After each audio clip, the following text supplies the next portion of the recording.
নমস্কার বন্ধুরা, আজ আবার একটা রেসিপি আপনাদের সামনে শেয়ার করতে চলেছি। সামুদ্রিক মোরলা মাছের লেবু দিয়ে টক।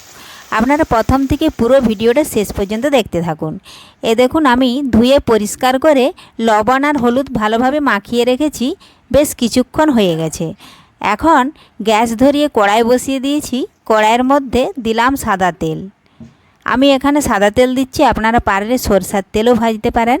তো দেখুন, সাদা তেল ভালোভাবে গরম হয়ে গেছিলো। আমি মাছগুলো এক এক করে দেখুন দিয়ে দিয়েছি, আর একটু ভালোভাবে বিছিয়ে দিচ্ছি যাতে একটার সাথে আরেকটা বেশি না লেগে যায়। এই দেখুন, পাতলা পাতলাভাবে ছড়িয়ে দিয়েছি। এখন বেশ কিছুক্ষণ সময় নিয়ে আমি মাছের এক পাশ ভেজে নেব।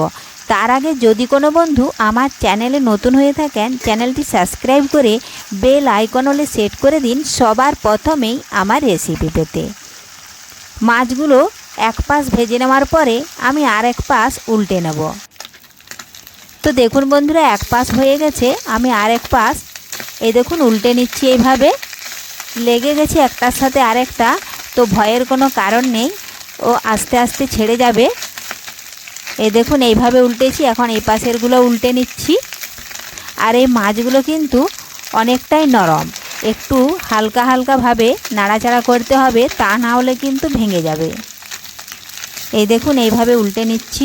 খুবই সহজ একটা রেসিপি, একবার দেখলে আপনারাও বাড়িতে যে কেউ বানিয়ে নিতে পারবেন। তবে সামুদ্রিক যে কোনো মাছেই টক দিয়ে রান্না করলেই কিন্তু সব থেকে খেতে বেশি ভালো লাগে। তো দেখুন উল্টে নিয়েছি, একটাও ভাঙে না, একটা কিন্তু ভেঙে গেল। এই দেখুন আমি কড়াটা একটু এভাবে বাঁকা করে দিচ্ছি, তাহলে তেলটা ওই পাশে চলে যাবে, যেহেতু আমি এখানে কম তেলে রান্নাটা করছি। এই দেখুন উল্টে নিচ্ছি। লাল লাল ভাজা হয়ে গেছে দুপাশে যেগুলো, সেগুলো আমি তুলে নিচ্ছি। আজকের এই ভিডিওটি ভালো লাগলে একটা লাইক দিয়ে পাশে থাকুন ও বন্ধুদের সাথে শেয়ার করে দিন। তো বন্ধুদেরকে বলি, এখন তেল মলি মশলা যতই কম খেতে পারবেন ততই কিন্তু শরীরের উপকারে আসবে। এই দেখুন মাছগুলো হয়ে গেছে, এখন আমি তুলে নিচ্ছি সমস্ত মাছগুলো তুলে নিয়ে আবারও ওই কড়াইয়ের মধ্যে কিছুটা সাদা তেল দিয়ে দিচ্ছি। তেল ভালোভাবে গরম হয়ে গেলে আমি দিয়ে দিচ্ছি তেজপাতা, 5 ফোড়ন, একটু ভেজে নিচ্ছি। ভেজে নিয়ে দিয়ে দিলাম পেঁয়াজ কুচি। পেঁয়াজটাও একটু এইভাবে নাড়াচাড়া করে ভেজে নিচ্ছি। পেঁয়াজ ভাজা হয়ে গেছে, এখন আমি সরষে বাটা দিয়ে দিলাম আর কাঁচা লঙ্কা বাটা। সরষে কাঁচা লঙ্কা একসাথেই বেটে নিয়েছি।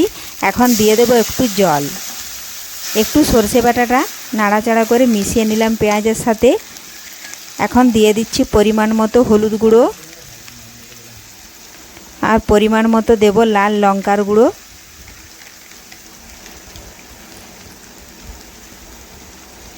এখন সরষে বাটার সাথে নাড়াচাড়া করে মিশিয়ে নেব। দিলাম স্বাদ মতো একটু লবণ, একটু জল দিয়ে দিলাম, কারণ অনেকটাই শুকিয়ে গেছে, জল থাকে না।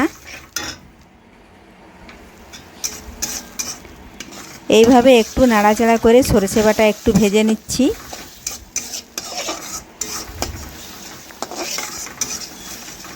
এই দেখুন ভাজা হয়ে গেছে, আর বেশি ভাজবো না, সরষে বাটা বেশি ভাজলে কিন্তু তেতো হয়ে যায়। এজন্য এখন পরিমাণ মতো আবারও আমি জল দিয়ে দিচ্ছি। জল দিয়ে ভালোভাবে সরষে বাটা বেশ কিছুক্ষণ ফুটিয়ে নিয়েছি। এই দেখুন এখন আমি ভেজে রাখা মাছগুলো দিয়ে দিলাম। খুরপিটা দিয়ে এখন মাছগুলো ভালোভাবে একটু ডুবিয়ে নিচ্ছি, আর কিছুক্ষণ ফুটিয়ে নেব, তাহলে মাছগুলো অনেকটাই নরম হয়ে যাবে। আর কিছুটা লেবুর রস দিয়ে দিচ্ছি। আমি এখানে লেবুর রস দিচ্ছি, আপনারা পারলে তেঁতুলও দিয়ে দিতে পারেন, কিংবা টমেটো দিয়ে দিতে পারেন। এখন আর একটু কিছুক্ষণ ফুটিয়ে নেব, তাহলে মাছগুলো নরম হয়ে যাবে। তাহলেই তৈরি হয়ে গেল সামুদ্রিক মাছের লেবু দিয়ে টক।